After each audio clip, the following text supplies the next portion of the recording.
Broadcasting live from the Business RadioX studios in Atlanta, Georgia, it's time for Coach the Coach Radio.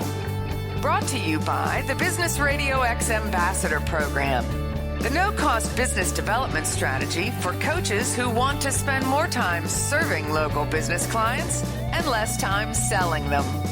Go to brxambassador.com to learn more. Now, here's your host. Welcome to this very special edition of Coach the Coach. Lee Cantor-Stone Payton here with you. Two decidedly non-coaches. Lee, what in the world are we thinking? I don't know what we were thinking, but we are definitely not coaches. I guess we do some coaching, and we've been coached. I know your dad was a coach, so you have a lot of scar tissue from coaching. That's a fact. But no, we do find ourselves from time to time, I guess, wearing a coaching hat with our studio partners, with our ambassadors, our correspondents, and of course, our clients. And we're thinking that we're going to set up this channel to not only share different coaches' perspectives on their work, but also to offer some tips on how to leverage the fact that you've been featured on either a Business RadioX show or in some other media outlet, right? Yeah, we learn a lot from all of our guests, and usually in our day job business of running the Business RadioX network, we share those kind of tips on our brxprotips.com website, where we have a daily show where we talk about something we've learned and how it could help our clients and our people kind of be more productive and sell more and all that good stuff. But in the coaching show, we thought, hey, wouldn't it be great if we can do a similar thing to help the coaches improve their practice, maybe grow, get one or two more clients. And we thought we would start with how to get the most out of an interview. We know most of the people that have come through or interact with us are guests of our shows. So we thought, why don't we tell them how they can take their interview, whether it's with us or any place they've been interviewed, because, you know, coaches like to be guests. They're very sought after guests on lots of shows. So how do you get the most out of an interview? And because some people think like, I'm going to do an interview and then I'm done, and then all these clients are going to come my way. And I think that's one of the myths of this industry, that they think that just by being a guest is the secret and they don't have to do anything else. And it is possible that you can get clients just from listeners listening and then finding you. That happens for sure. But that's kind of out of your control. The things we're talking about are more in your control. These are things you can take your interview and then do stuff with it and repurpose it and leverage it to help yourself when you want to get more clients, to, get more known, whatever your objective is. Well, I'll tell you, one of the things that's certainly very easy to do within our system, if you've been on a Business RadioX show and specifically the Coach to Coach radio show, but I bet you can find a way to do it even if it's not in our system. In fact, maybe we'll ask some other coaches about that. But one of the easy things you can do is you can embed the player that we publish for your episode. You can embed that same player on your website. And I think that's a neat way to keep that really professional looking design of the image of you being on the show with that player. And you can just take some embed code. And if you don't know how to do it, someone on your staff will, or somebody on our staff will coach you through it. But simply just embedding it on your own site is a good one. The other thing that I think is a great way to leverage the fact that you're on the show, if you have, I guess you call it, I think I've seen people call this a guesting strategy. Like, as a strategy for growing my coaching business, I'm going to be on a half a dozen radio shows or media appearances, in the next 6 months. Use your interview, use one interview, or as you begin to stack them up, use links to those interviews to court the next media opportunity. So those are two things that are just super easy that I think maybe sometimes get overlooked. Use embedding the interview from Business Radio X or from wherever you've been, and then kind of keeping that as almost like marketing assets and linking to them when you want to court another media platform. What are some that come to mind for you, Lee? I think low-hanging fruit for any interview is you should transcribe the interview. If the show doesn't transcribe it, you definitely should transcribe it. And then use that content, that digital text, as kind of social media food for all of your social media for the next week or so. You can grab a quote from yourself as a tweet. You can use it as a thought starter for blog posts or LinkedIn or Medium articles. You can use it as an answer to a Quora question. You can take your content that you've come up with and talked about, take it in digital text form, and then repurpose it as digital text on these other platforms. You've said a lot of smart things on your interview, so you just didn't remember them, and this will have it all in one place, and you can just kind of cut and paste it and repurpose it in a lot of social media platforms pretty easily. And then the, what do you call these things? Audiograms. I think the brand name of the one that we use here at Business Radio X is called Headliner, but there's probably several of these providers. But I know that here out of the Woodstock studio and then also out of the Sandy Springs studio and probably in some other studios across the network, we'll do what you're describing, go to the transcript and carve out just a good little 3-minute segment and do that's how we repurpose the interview. But these services, they make it really look kind of sexy, right? It looks kind of cool. If you see some of the stuff that we publish on LinkedIn and some of the other social platforms, you'll see these. I think audiogram is the right word for it. These little 3-minute. It's a video, and there's some movement, but it's essentially built on a soundtrack of a like a 3-minute clip. And I tell you what, man, those things get a lot of traction, don't they? Yeah, that's to use your interview as a soundtrack for video is a great use of the content because, like you said, people say a lot of smart things in little bursts. Those little nuggets, you can pull out this highlight and then easily turn that audio into a video using one of those tools, or even, you can do it yourself in GarageBand and just kind of lay visuals over the audio. And then you've created a video, and now you have a little short video you can share, you can put on your website, you can share on the social platforms. It's taking the content and then just kind of using it in another way and then just creating more kind of legs for it. So you do this interview once, and then you're able to kind of repurpose it multiple times in different places. You're trying to get the most out of your effort, and this is a great way. You have a lot of gold there, so you want to mine it and use it in these creative ways. But I think, Stone, it's really important to share the number one thing that we think that people should do with their interview. This thing is kind of a no-brainer. This is a great way to rekindle a relationship. This is a great way to get you one more client. Tell them this. I don't see enough people doing this, but to me, this is a no-brainer. Everybody should be doing this pretty much with every interview they do. Amen. And this is, it's one of those things that is just so easy and makes so much sense it gets overlooked.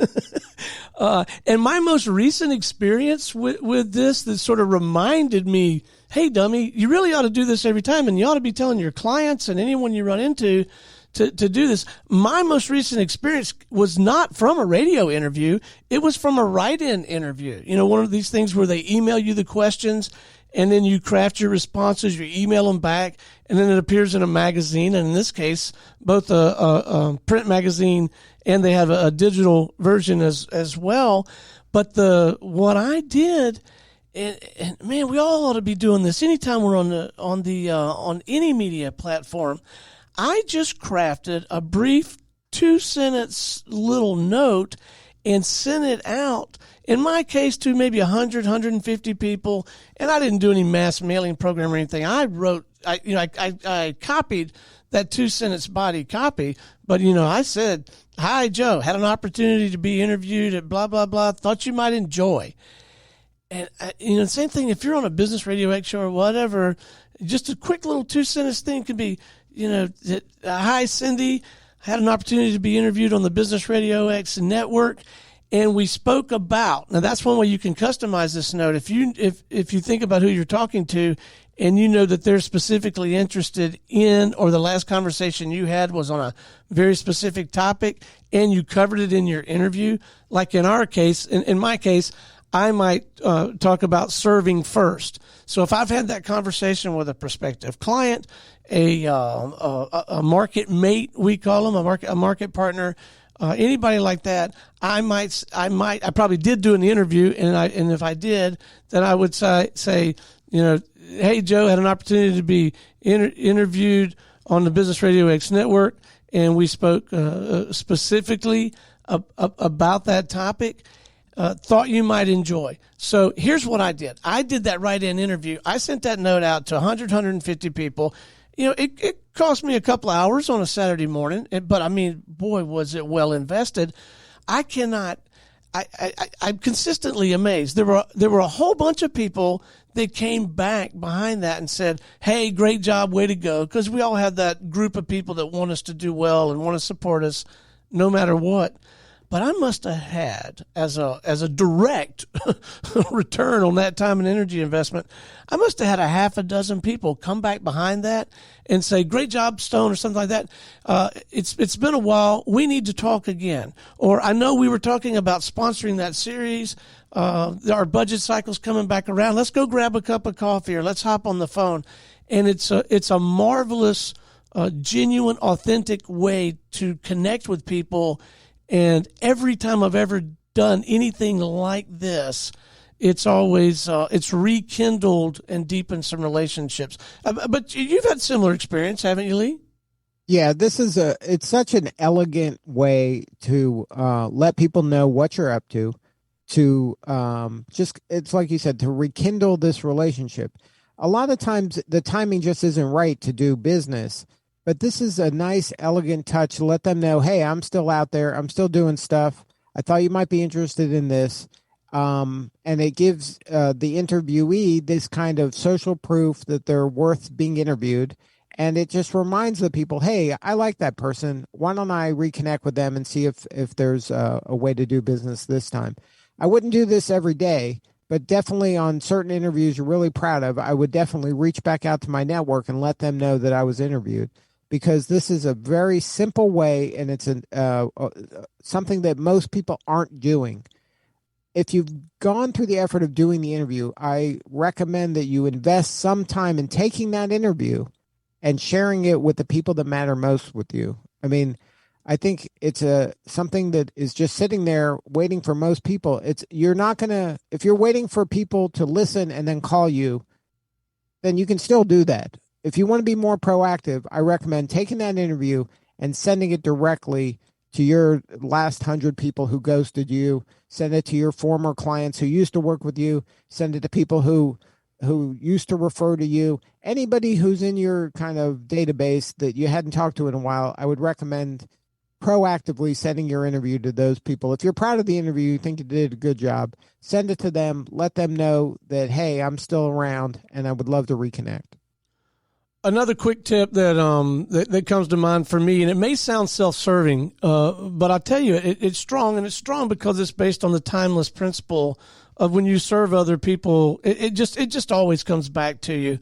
But as a publisher, and arguably one of the more prolific publishers of business material in the country, on the planet, when a guest comes back and endorses or thanks us in some way, not only do they, of course, endear themselves with us that much more, we're motivated to go right back behind that and do even more to try to advance their cause and promote them. So something as simple as, down the road a little bit, kind of, do your initial push and utilize all these strategies we're talking about, but somewhere in there, at least once, go back and say something good or nice about the Bumpity Bump magazine or the, this network or that radio show. That will pay huge dividends. And I mean, I would be remiss. I mean, I don't know if you would consider this a shameless plug or not, but I believe it with all my heart. And if I'm getting a platform, I'm going to tell you, all of these things are marvelous ways to round out your marketing strategy. And there's certainly good strategies and tactics to grow your business. Seeking out opportunities to share your story and getting that information out there in a variety of platforms and with a truly integrated strategy, everything from social media to print to radio to TV, what have you. All of that is good mojo. And it's a little unpredictable. It can be inconsistent and it can be difficult to generate consistent, predictable results. I know that this is coming from someone with a bit of a biased lens. So just run what I'm about to say through that filter if you need to. But I still say it with all the confidence in the world. If you want to get strategic about using this platform anyway, and you want to produce consistent, reliable, green dollar ROI results, the most effective thing you can do is get on the other side of the microphone and use this platform to shine the light on other people. Use this platform to build relationships with the people who matter to you most. Use this platform to give causes that are important to you a megaphone, to give all of these folks in your ecosystem, in your community, an opportunity to share the great work that they're doing for the market, for the profession, for the community. With that foundation in place, when you have something like this at your disposal and you use it to serve first, serve early, and serve often, I guarantee you, I mean, I've seen it happen for 15 years. And you don't have to do it with Business Radio X. I think we've got a pretty good handle on doing it and doing it well. But whether you do it with someone else, you do it on your own, or you come on board with us and let us work with you. Well, I really encourage you to seriously consider using the platform to serve others. You and your organization, you'll come along for the ride, but I think you'll find that you get bigger, better, faster, more reliable, green dollar ROI, actual real ROI from your time, energy, and dollar investment. So I wasn't going to get on this show and not say that. Okay, Lee, back to our regular programming. Well, this show, we're going to do it periodically, but I think what I would like is give the other coaches out there a chance to come on and share how they kind of grow their practice, some specific tips from them about how to grow a coaching practice. If there's coaches out there that would be generous enough to share those kind of tips on how to serve their community, how to help more people, how to make more money, and give kind of the right out of the horse's mouth type information to the other coaches that listen to this show, we would be most appreciative. If they can reach out to Stone at, everybody knows your the website, bookstonephone.com. Just have a conversation with Stone. Talk about how you think that on the next episode you can share some information that would help a coach, help smooth out their learning curve. That would be most appreciated. So go there, bookstonephone.com, and then we'll get you on the next episode when we do Coach the Coach radio live like this. And that's the intention, is to just help the community grow their practice, get one more client, help the community get the most out of their efforts, and share best practices from the people that are doing the work. So if you want to participate next time, go to bookstonephone.com. Let us know. And the next time we do this live, we will include you as part of the show, and you can share what you know. That's what I got, Stone. All right, man. That is a wrap. We'll see you next time on Coach the Coach Radio.